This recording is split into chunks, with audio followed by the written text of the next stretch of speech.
الرحیم۔ پیارے بھائیوں اور بہنوں، آج کی اس ویڈیو میں ہم دیکھیں گے حضرت سلیمان علیہ السلام کی وفات، جنات کا فریب اور اللہ کا غیب کا راز، جنات کی خدمت، نبوت کی عظمت اور وفات کا خاموش منظر۔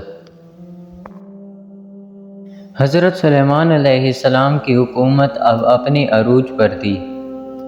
ان کے علم، حکمت اور عدل کے چرچے نہ صرف انسانوں میں بلکہ جنات، پرندوں، درختوں اور جانوروں میں بھی تھے۔ اللہ تعالیٰ نے انہیں ایسی سلطنت عطا فرمائی تھی جس کی مثال نہ ماضی میں تھی نہ قیامت تک ہو سکے گی۔ جنات دن رات حضرت سلیمان علیہ السلام کے حکم سے کام میں مشغول تھے۔ کوئی سنگ مرمر کے ستون تراش رہا تھا، کوئی درختوں سے لکڑیاں کاٹ کر محلات بنا رہا تھا، کوئی سمندر کی گہرائیوں سے سونے، چاندی اور جواہرات نکال رہا تھا۔ ان جنات پر ایسا رعب تھا کہ کوئی بھی نافرمانی کی جرأت نہ کرتا۔ حضرت سلیمان علیہ السلام نہ صرف ان پر حکمرانی کرتے تھے بلکہ خود ان کے درمیان کھڑے ہو کر نگرانی فرمایا کرتے تھے۔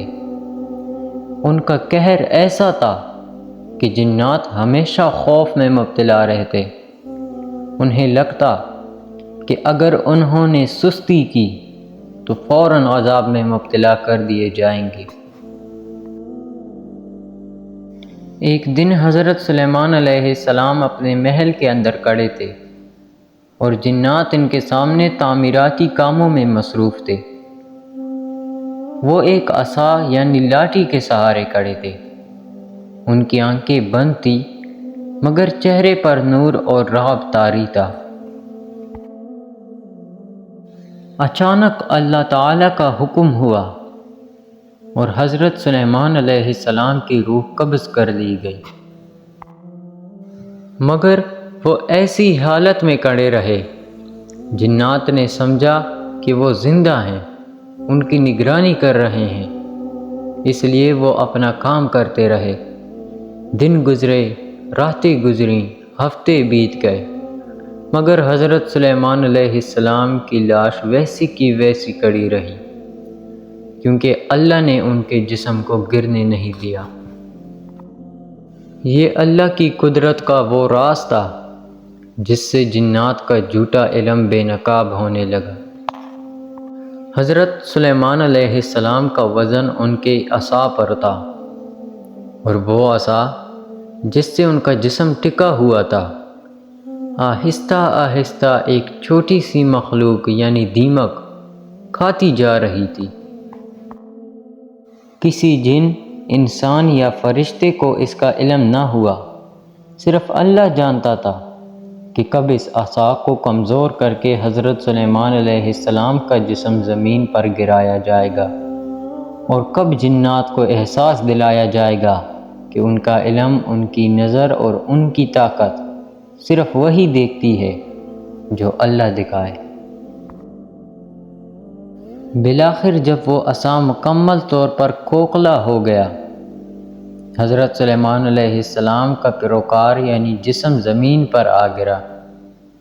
یہی وہ لمحہ تھا جسے قرآن نے یوں بیان فرمایا، یعنی پھر جب ہم نے سلیمان پر موت کا حکم نافذ کر دیا تو کسی کو ان کی موت کا علم نہ ہو سکا سوائے زمین کی دیمک کے جو ان کی لاٹھی کو کاٹ رہی تھی۔ پھر جب وہ گر پڑے تب جنوں کو معلوم ہوا کہ اگر وہ غیب جانتے ہوتے تو اتنی مدت ذلت کے عذاب میں نہ رہتے۔ حضرت سلیمان علیہ السلام کی وفات میں اللہ نے دنیا کو کئی عظیم سبق دیے، یعنی غیب صرف اللہ کو معلوم ہے۔ اللہ کے نبی دنیا سے خاموشی سے بھی جا سکتے ہیں۔ چھوٹی مخلوق میں بڑی برکت اور طاقت کا زوال بھی حکمت سے ہوتا ہے۔ جب حضرت سلیمان علیہ السلام زمین پر گرے تو جنات کے جسم سے پسینہ چھوٹ گیا۔ وہ حیرت میں تھے کہ وہ اتنے دن اس نبی کے سامنے جھکے رہے جس کی روح کب کی نکل چکی تھی۔ وہ ذلیل و خوار ہوئے اور اللہ کے اس فرمان کے آگے سرنگو ہو گئے۔